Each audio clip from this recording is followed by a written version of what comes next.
하둘셋. 안녕하십니까. 3화에러입니다. 송독수 교수님자 제10판 시민법 강의 3회독 105페이지 로마트 3번 미성년자 보겠습니다. 3화에러 TV 질책, 구독, 추천을 부탁드리고 유튜브 구독을 권합니다.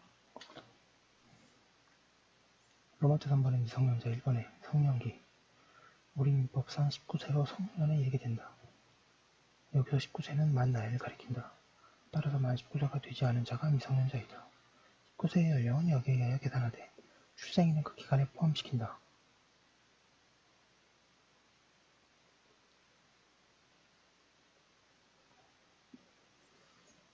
민법은 미성년 규정을 완화하는 제도로 혼인에 의한 성년의제 제도를 두고 있다. 그리하여 미성년자는 혼인을 하면 성년자로 의제된다. 여기서 혼인의 의미에 관하여 법률론만을 의미한다는 견해와 사실혼도 포함한다는 견해가 대립한다. 그러나 법률관계를 획일적으로 106페이지 정하는 의제제도의 취지를 살리려면 법률론만을 의미한다고 새겨야 한다. 그리고 성년의 의제를 받은 자가 미성년의 상태에서 혼인에 해소되거나 취소된 때에는 여전히 성년자라고 보아야 한다. 그러나 혼인정령에 이르지 못하여 혼인이 취소된 경우와 혼인이 무효인 경우는 다르게 보아야 한다. 주의해야 할 점은 혼인에 대한 성년의제 제도가 사법관계에 관하여만 적용된다는 점이다. 따라서 선거 등의 공법관계에서는 미성년자가 혼인을 하였다고 하여 성년자로 의제되지 않는다. 청소년보호법, 근로기준법의 경우도 같다. 추정과 간주. 민법에서 자주 쓰이는 전문 용어 중에 추정과 간주라는 것이 있다. 이 가운데 추정은 반대의 증거가 제출되면 규정의 적용을 면할 수 있는 것이고, 간주는 반대의 증거가 제출되더라도 규정의 적용을 면할 수 없는 것이다. 우리 민법은 간주 규정을 뭐뭇으로 본다고 표현하고 있다.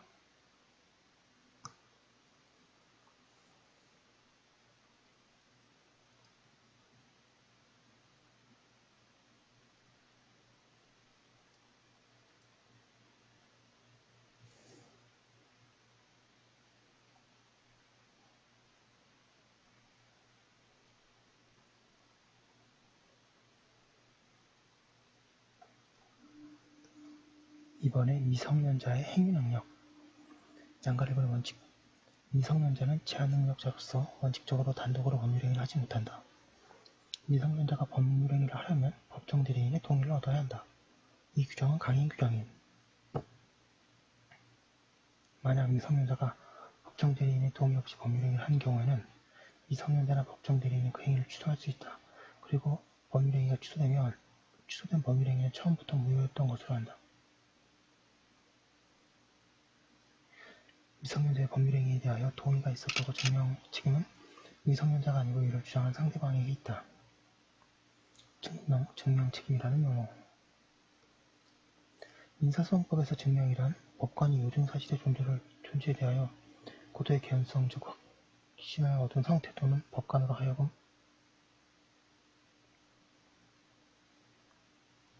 확신을 얻게 하기 위하여 증거를 제출하는 당사자의 노력을 가리킨다. 그리고 증명 책임은 소송상 증명을 필요로 하는 사실의 존재 여부가 확정되지 않는 경우에 그 사실이 존재하지 않는 것으로 취급되어 법적 판단을 받게 되는 당사자 일방의 위험 또는 불이익을 말한다.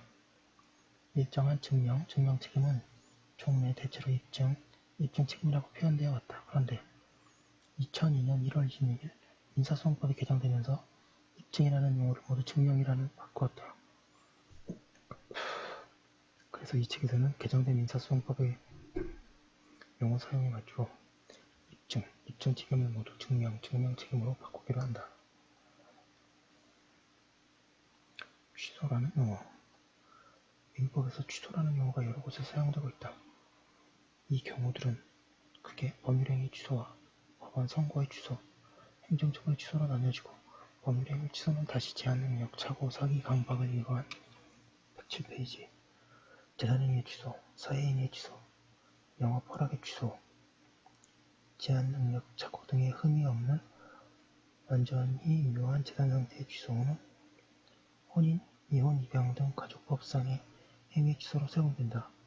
이들 가운데 취소가 있으면 141조의 규정에 의하여 법률행위가 소급하여 당연히 무효로 되는 것을 제한하는 등의 이유로 한 재산행위 취소, 즉 원칙적인 취속이 있어서만이다. 나머지 경우에 대해서 효력에 대한 특별 규정이 있는 때가 많고 그것이 없어도 제도의 취지 등을 고려하여 소급표의 인정 여부를 결정하여야 한다.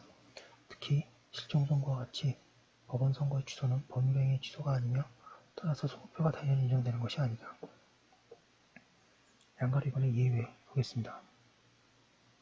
미성년자는 다음에 열거하는 행위는 법정 대리인의 동의 없이 단독으로 유효하게 할 수 있다. 물론 그때 의사 능력은 가지고 있어야 한다.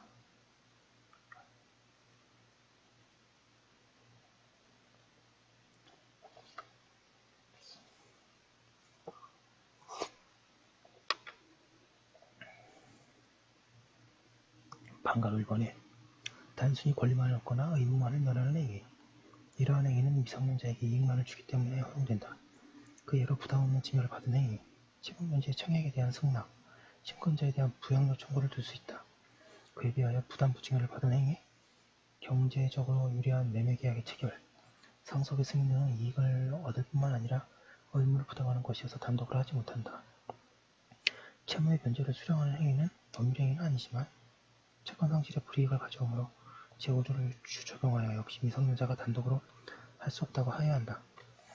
반가로 이번에 처분이 허락된 재산의 처분행위, 법정 대리인의 범위를 정하여 처분을 허락한 재산은 미성년자가 임의로 처분할 수 있다.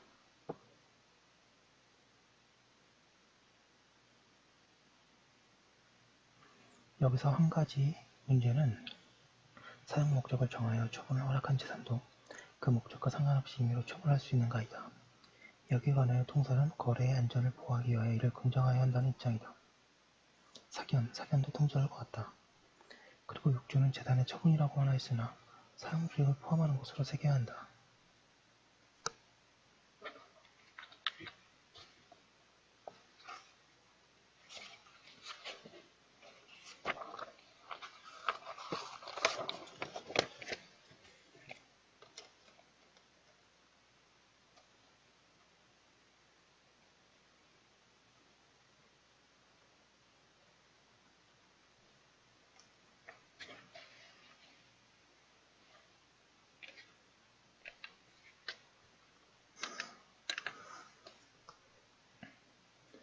반가로 3번에 영업이 허락된 미성년자의 영업에 관한 행위. 미성년자가 법정 대리인으로부터 특정의 영업을 허락받은 경우에는 그에 관하여 성년자와 동일한 행위 능력을 가진다.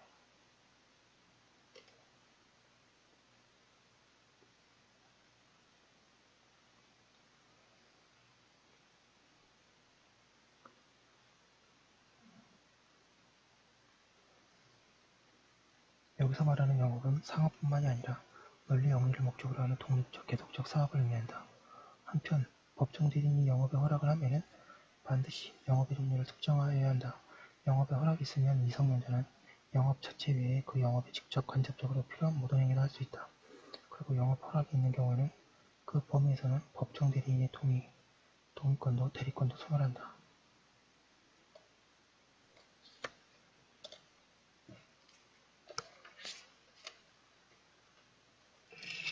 108페이지에 반가로 4번에 미성년자 자신이 법정 대리인의 동의 없이 행한 법률행위를 주도하는 경우 번가로 5번에 혼인을 한 미성년자의 행위 번가로 6번에 대리행위 미성년자의 행위능력 제한은 제한능력자 본인을 위한 것이다. 따라서 타인의 대리인으로서 하는 대리행위에 관하여 행위능력이 제한되지 않는다. 번가로 7번에 유언행위 만 17세가 된 자는 단독으로 유언을 할 수 있다. 번가로 8번 법정 대리인의 허락을 얻어 회사의 무한 책임 사원이 된 미성년자가 그 사원 자격에서 한 행위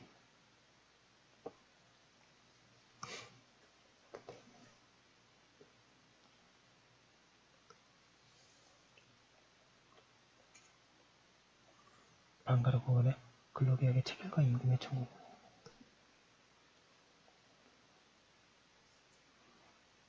근로기준법 제67조 제1항은 친권자나 후견인은 미성년자의 근로계약을 대리할 수 없다고 규정한다.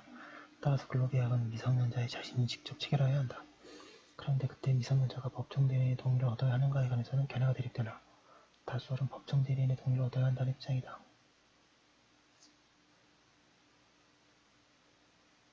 사견도 다수설 것 같다. 그리고 미성년자는 독자적으로 임금을 청구할 수 있다. 양각 한 번의 동의와 허락의 취소 또는 제한. 법정 대리인은 미성년자가 아직 법률행위를 하기 전에는 그가 행한 동의나 법정 대리인의 재산 처분에 대한 허락을 취소할 수 있다. 여기서 취소할 수 있다고 하였으나 그것은 처음부터 동의 등이 없었던 것으로 하려는 것이 아니므로 철회에 해당한다. 이 철회는 미성년자나 그 상대방에 하여야 한다.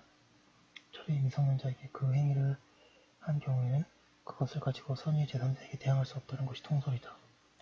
법정 대리인은 그가 행한 영업의 허락을 취소 또는 제한할 수 있다. 8조 2항 법문. 시험에 잘 나옵니다.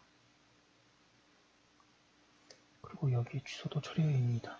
한편 후견인이 친권자의 영업 허락을 취소 제한하려는 미성년 후견 감독인이 있으면 그의 동의를 받아야 한다. 그리고 영업 허락의 취소 제한은 선의 제3자에게 대항하지 못한다. 3번에 법정 대리인. 양가를 1번에 법정 대리인이 되는 자. 미성년자의 법정 대리인은 제1차로 친권자가 되고 친권자가 없거나 친권자가 법률행위의 대리권과 재산권리권을 행사할 수 없는 경우에는 제2차로 미성년 후견인이 된다. 친권의 행사 방법은 909조가 규정하고 있다. 그리고 미성년 후견인에는 지정 후견인, 선임 후견인이 있다. 109페이지에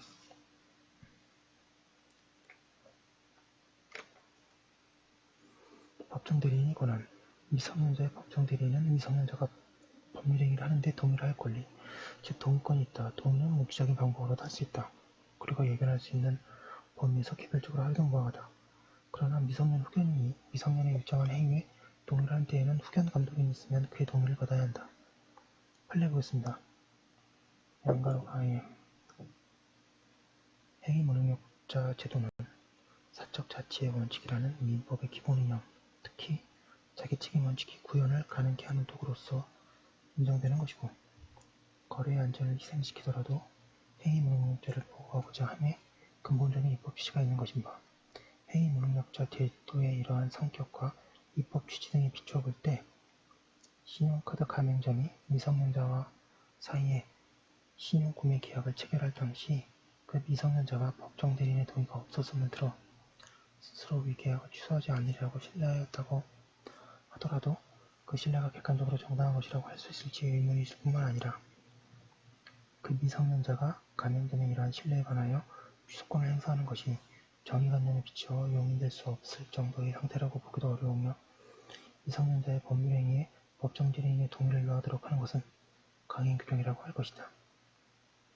위 규정에 반하여 이루어진 신용구매 계약을 미성년자 스스로 취소하는 것을 시의치기관의 이유로 배척한다면 이는 오히려 위 규정에 의해 배제하려는 결과를 실현시키는 셈이 되어 미성년자 제도의 입법 취지를 몰각시킬 우려가 있다고 할 것이므로 법정 대리인의 동의 없이 신용구매 계약을 체결한 미성년자가 사후에 법정 대리인의 동의 없음을 이유로 들어 이를 취소하는 것이 신의치기에 위반된 것이라고 할 수 없음을 상고이유에서 주장하는 바와 같다.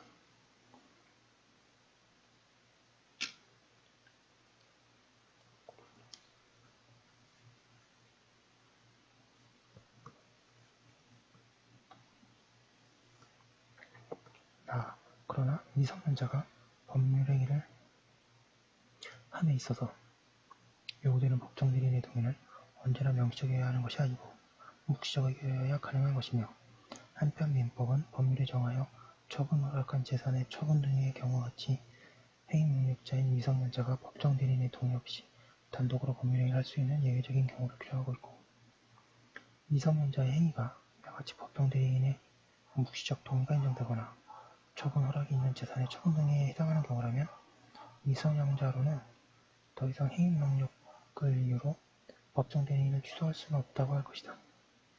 그리고 이 경우 묵시적 동의나 처분 허락이 있다고 볼 수 있는지 여부를 판단함에 있어서 미성년자의 연령, 지능, 직업, 경력, 법정 대리인과의 동거 여부, 독자적인 소득의 유무와 그 금액, 경제활동의 여부, 계약의 성질,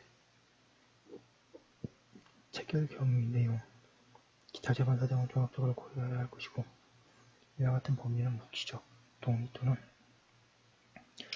처분 허락을 받은 재산의 범위 내에서 특별한 사정이 없는 한 신용카드를 이용하여 재화의 용역을 신용구매한 후에 재화에 결제하려는 경우와 곧바로 현금 구매하는 경우를 달리 볼 필요는 없다고 할 것이다.